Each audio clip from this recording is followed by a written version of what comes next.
It's My Nerd World, the Star Wars show. On this week's episode, we'll catch up with what I think is the most interesting Bad Batch episode so far this season.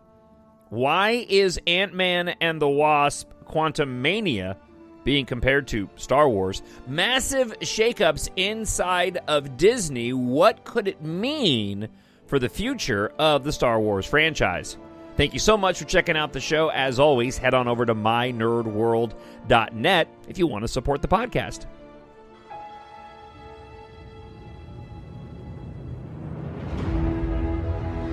Nothing will stand in our way. I find your lack of faith disturbing. I will finish what you started. Who are you? I'm no one. There are stories about what happened. It's true. All of it. The Force. It's calling to you.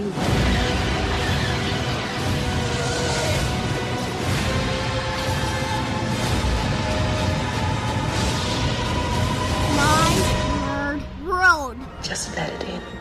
Welcome to it, a Star Wars show. I'm your host, Jon Justice. Yeah, I took a week off last week.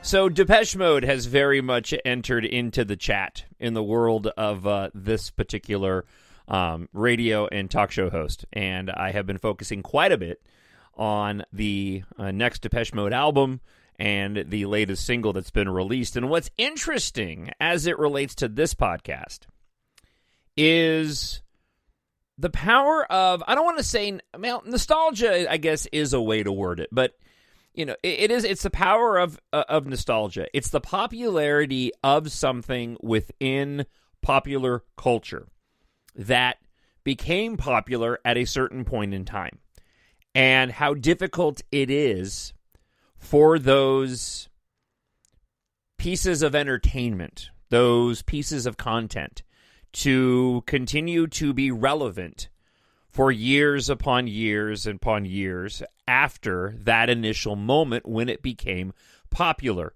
Oftentimes, it's at its inception, like Star Wars. In the case of my favorite band ever, Depeche Mode, it was kind of a slow build for that band until they reached sort of what we call their apex mountain of the late 80s into the early to mid 90s. And ever since then, as I am and other fans of the band, you know, you kind of chase back, when is it going to sound like that again? When is it going to get that good? And it's very similar to what we deal with in Star Wars. I think that there are arguments to be made, and it is subjective, as to when did Star Wars reach its apex mountain.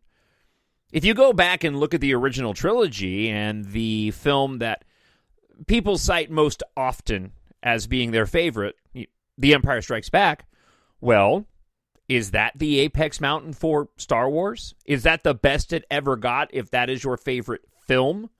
Are there pieces of streaming content now for Star Wars that you enjoy more, or a animated series, for example?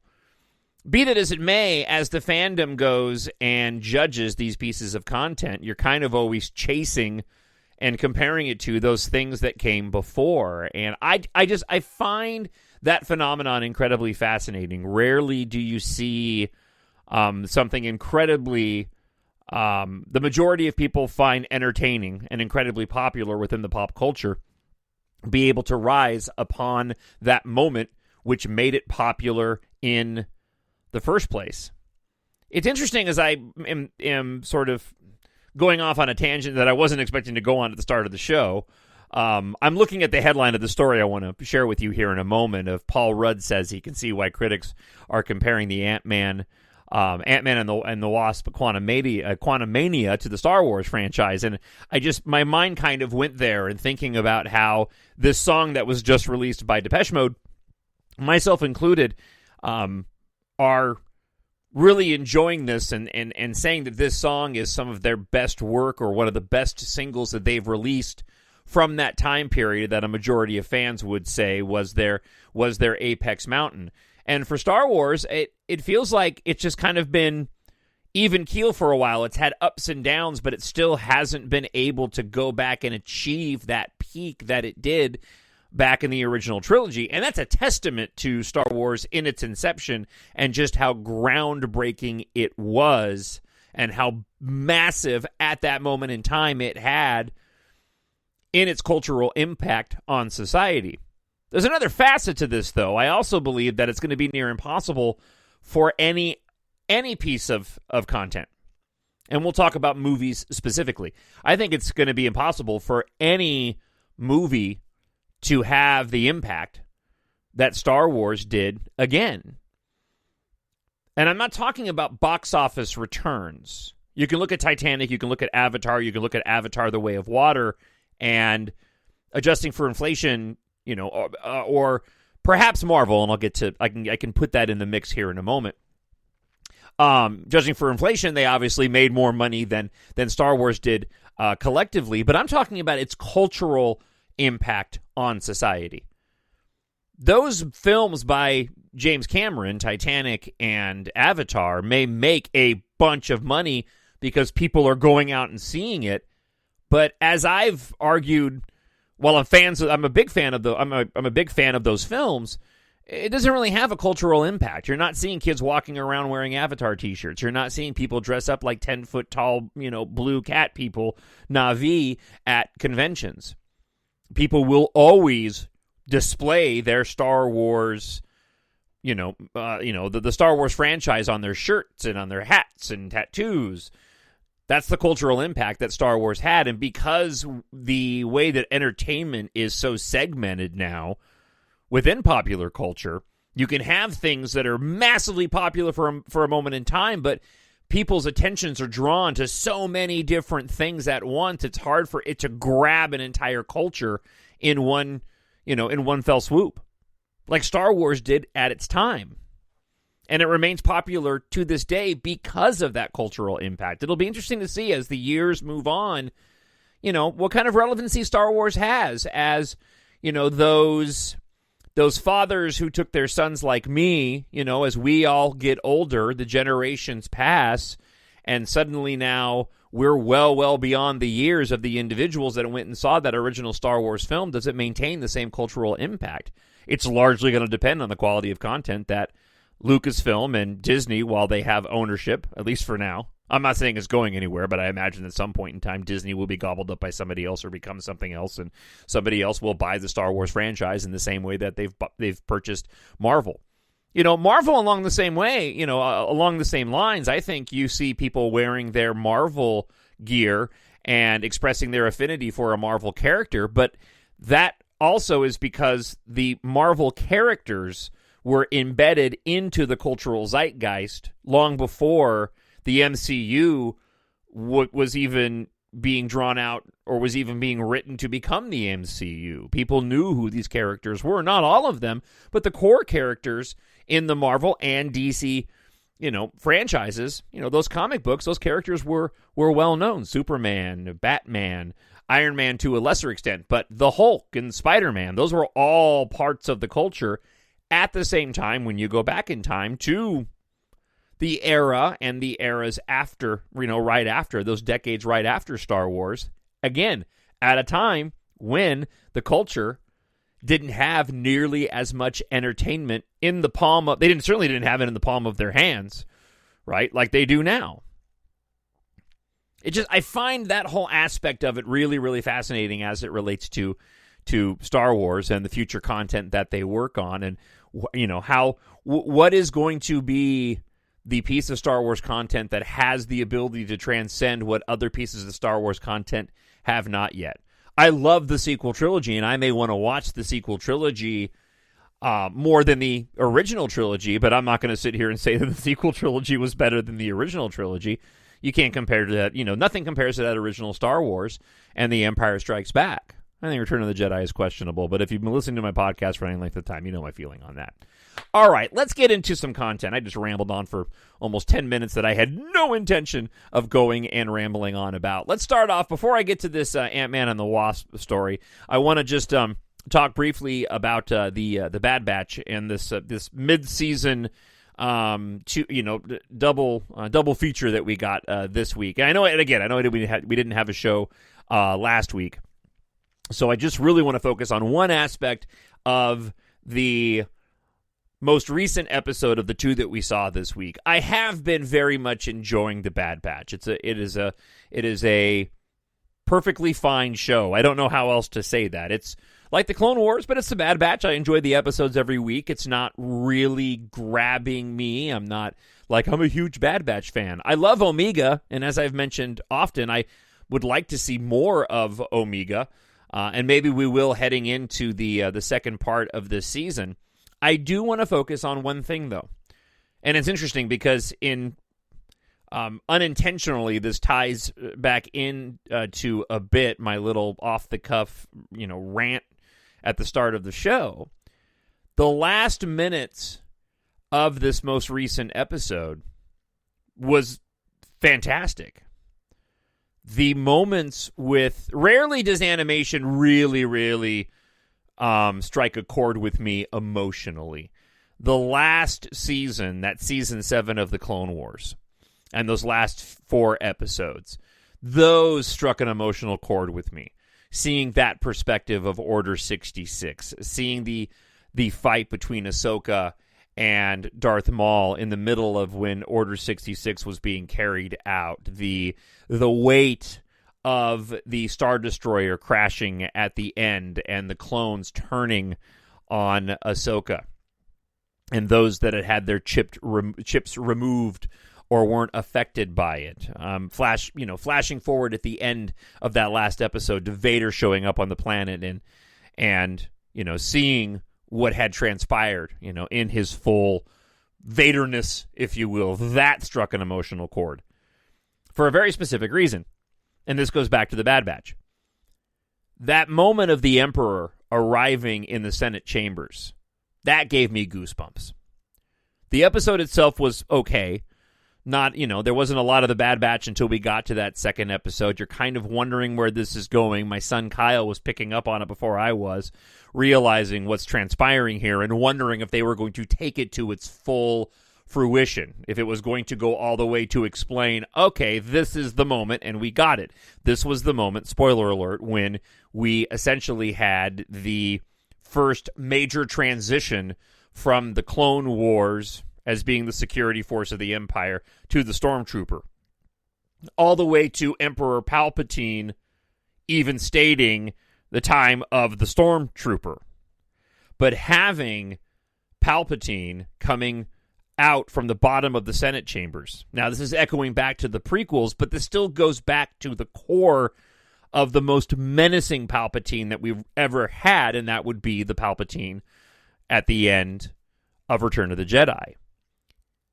And to have the animated version of Palpatine there delivering this speech in full Sith form, even though everybody there in the Senate chambers is simply thinking that this is what happened to him at the start of Order 66, that moment from Revenge of the Sith. That was pure emotional, deep Star Wars for me. And this goes back to Star Wars Apex Mountain, the original trilogy. Why this franchise continues to thrive, sometimes more so than others, but it's those moments, and I'm watching this going, man, I forgot just how absolutely terrifying and compelling and interesting that character is. It also kind of reminded me how we haven't really had a good villain like that since then. And that's probably, for me, one of the biggest downfalls of the sequel trilogy, is that I would have liked to... I'm fine with what happened in The Last Jedi. I love that movie. I've never hidden that fact. But, I don't know. There is a part of me, I'm not going to lie, that would have rather have seen sort of an explanation to Snoke and see him further in his evilness. That Snoke that we got in The Last Jedi, I thought was right up there with Palpatine, but of course, Rian Johnson made the decision to go ahead and take him out, which I was fine with. We got the return of Palpatine in the last film, and I certainly enjoyed that, and all the moments with him on screen I think are fantastic. But that character, again, all goes back to the original trilogy, and I was reminded in that moment of, oh man, we really just have not had that type of villain, which has me wondering what they're going to be doing with these next films. One quick item of note that I will share with you since I'm on it. Bespin Bulletin has a report out that, and I'm probably going to say his name wrong, so I'm going to do my best here, and I'll let you know what you might find him, how you might find him familiar. But Yahya Abdul Mateen II may have been cast as the lead in the Damon Lindelof Star Wars movie.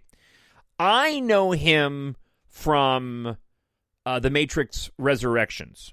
So he played the younger Morpheus in that film. He also played Mantis in the Aquaman movie. Really, really like him as an actor. So apparently this film is supposed to have two black leads. It's a black man and a black woman.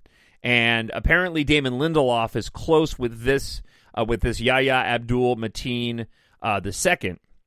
And they've worked together before. So it seems as if this might be the individual who will be leading the Damon Lindelof Star Wars movie, of which we should be getting some information about coming up in April at Star Wars Celebration in Europe. So I think that's great. He's a fantastic actor. I loved him.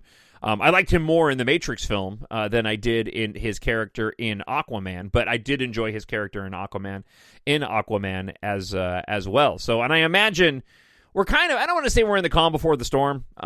In terms of any sort of announcements we do have the Bad Batch going. Mandalorian Season 3 kicks up here in just a few weeks. Thank goodness. I've been enjoying the Bad Batch, but I'm ready to get back into some good Star Wars.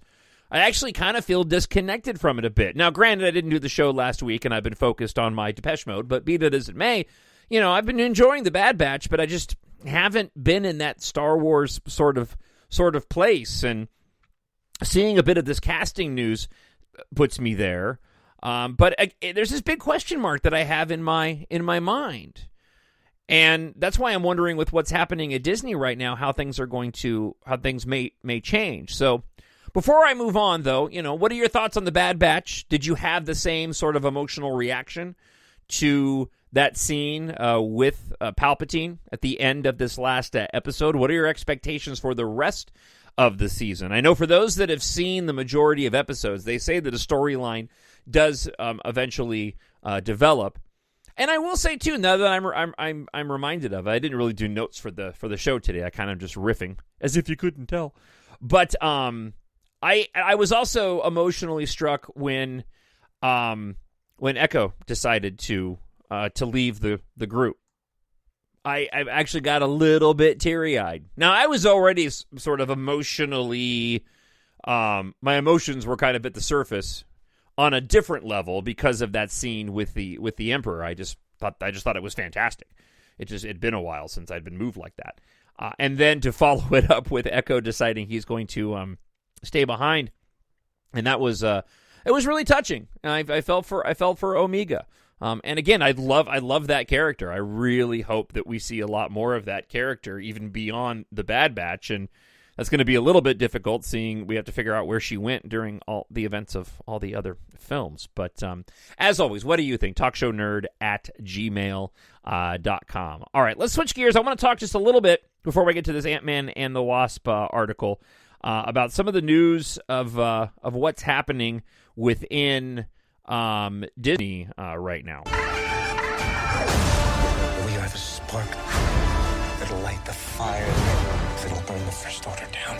Now, I'm going to do a bit of an editorial on this, because I'm going to be injecting some of my own feelings as to what's been happening as of late. But for those that don't know, Bob Chapek took over as CEO of Disney a few years ago when Bob Iger decided to step down.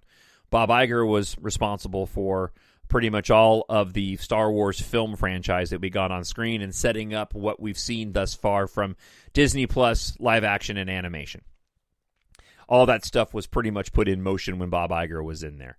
Bob Chapek decided to go and start focusing solely on the streaming, especially in the wake of the pandemic and theaters being closed down. Also made some missteps to the controversies that have been attached to Disney as of late, especially things that have been happening in Florida as well. The Disney was bleeding money, so they let Bob Chapek go, and they brought Bob Iger back in to rescue everything for a few years to get everything back on track. Bob Iger has been slowly sort of adjusting Disney back to the way it was when he left. It was announced this week that Disney lost 2.4 million subscribers for the first time and was lagging in new subscriptions to Netflix for the first time. Now, a part of that story is apparently the Disney Plus Hotstar platform that's in some of the European countries. And they lost, I guess, some programming because of that, and some world-class cricket streaming that was bringing in a lot of numbers. So they are pointing to that in the media as being one of the biggest contributing factors to the loss in subscribership. But let's be honest, that's a bit of a smokescreen.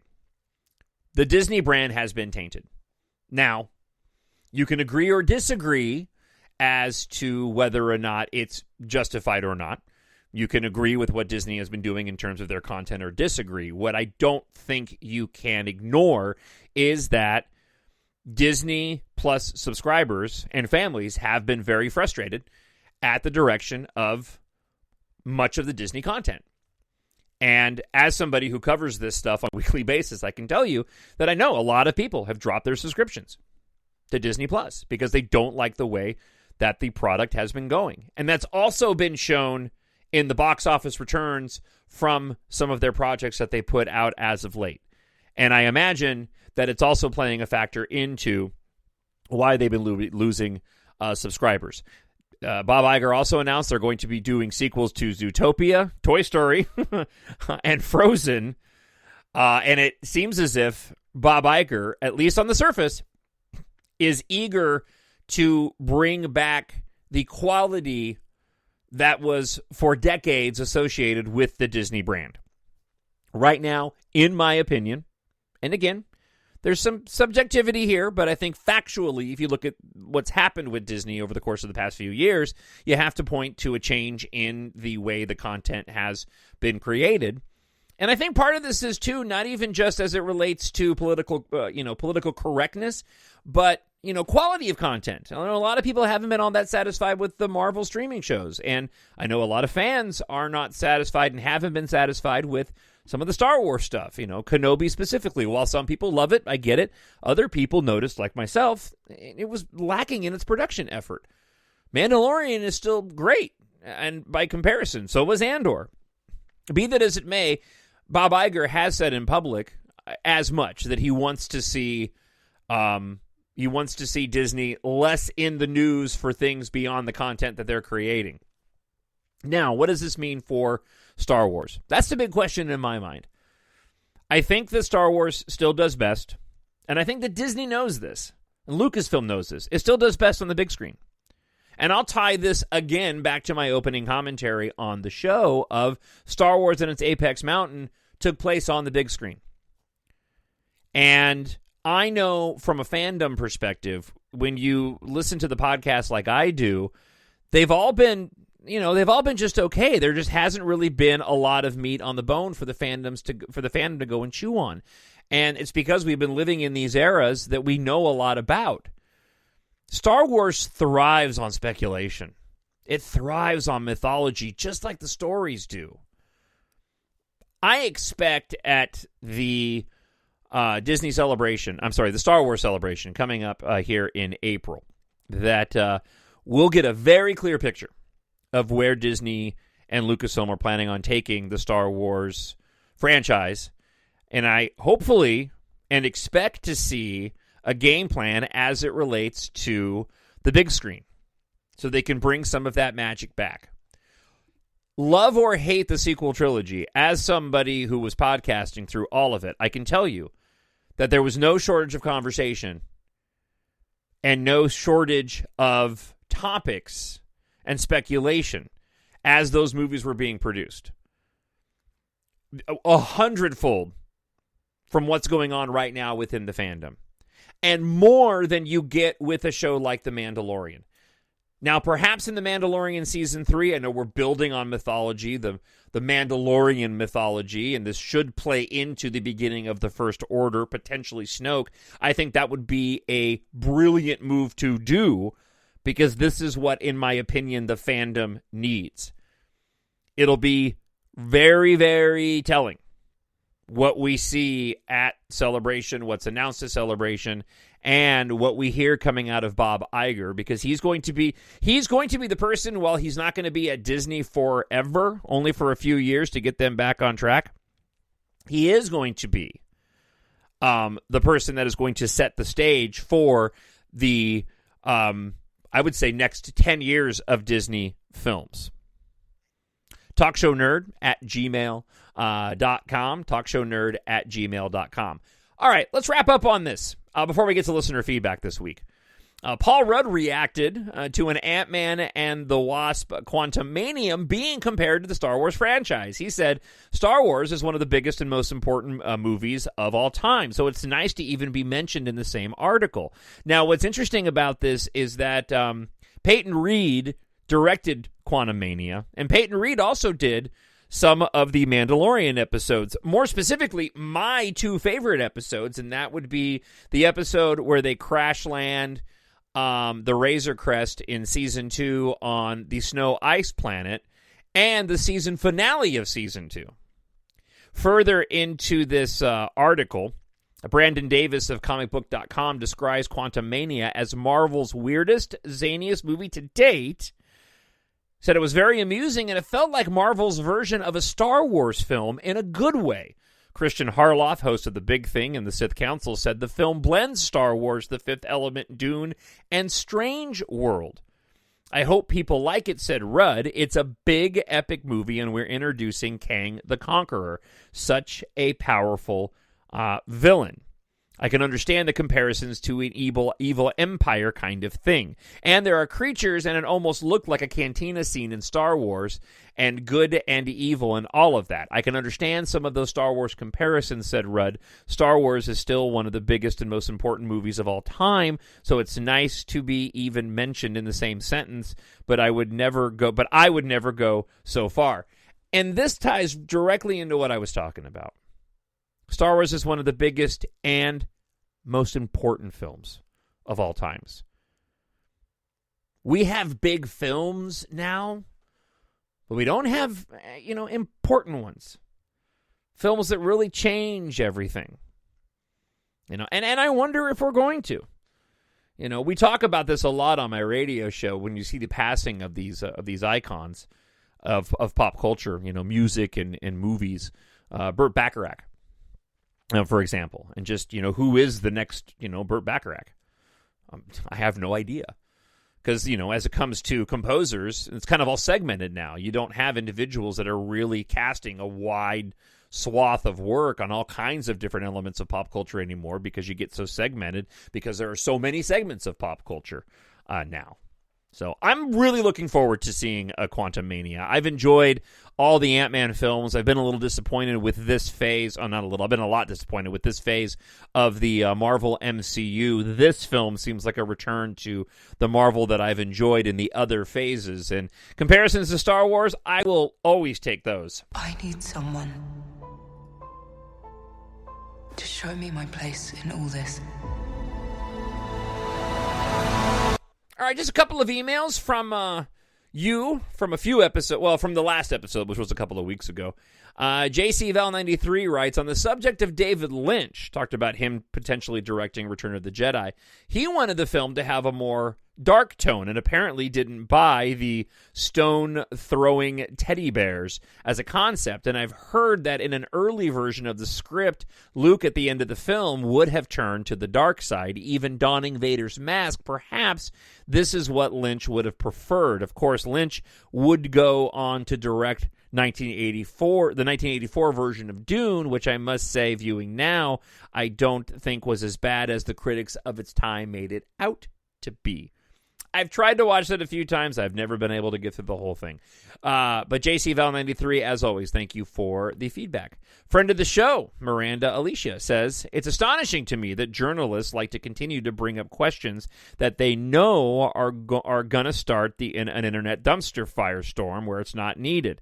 How about questions that actually move things forward? I don't know. Bring up something more interesting for a change. Maybe ask if Daisy Ridley has watched Andor or something. She's referring to Daisy Ridley here. Or what does she think of the impact of The Mandalorian has made on Disney, plus Star Wars, and how the sequel trilogy helped pave the way for that or something. And Miranda's referring to the question of Daisy Ridley as it relates to the Rise of Skywalker. And again, there's been continued talk that she could show up in this next feature-length film, and I hope that she does. Lastly, Michaela Perrone writes this, and this is I was talking about on the last episode, the complaints of the fandom, as we've discussed many times on the show.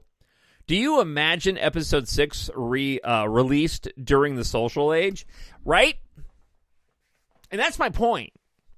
You have the original trilogy come out at a time of the social age and social networking. You might get Star Wars to land as a hit, but after that, they go the way of The Last Jedi and The Rise of Skywalker. I'm sorry. That's really funny. Well, no, that's right. They go the way of the Last Jedi and The Rise of Skywalker, meaning The Empire Strikes Back would end up being the original trilogy's Last Jedi, and Return of the Jedi would be The Rise of Skywalker. I'm not talking about quality of film. I'm talking about the amount of controversy attached to those films as they are compared to the original that everybody loved from the onset. You go back and look at the press clippings and even some of the interviews done with fans of Star Wars walking out of the theater from certainly the prequels, but certainly The Empire Strikes Back and what was written about it and Return of the Jedi, and there were fans that were upset. But they never really went beyond your buddies. You didn't have a place to go online and shotgun your opinion everywhere and then have it, bounced around for weeks on end in an echo chamber called Twitter. I will say this. Now I want to go watch some Star Wars. I just don't know what I want to go watch. I'll probably go watch the Rise of Skywalker. I've got the house to myself right now. Why am I sitting here doing a podcast? That's a really, really good question. Plus, I have a dog staring at me at the top of the stairs. She needs to go outside. So, all right. Hey, sorry I didn't do a show last week. If you like Depeche Mode, go check out my Depeche Mode podcast. They're very popular at the moment. All right, we'll be back again next week. Talk more about the Bad Batch. Plus, really looking forward to The Mandalorian Season 3 and finally having some live-action Star Wars content to go blah, blah, blah about. So, until that time, I hope that you will head on over to mynerdworld.net or Amazon and check out my science fiction series, EMBARK.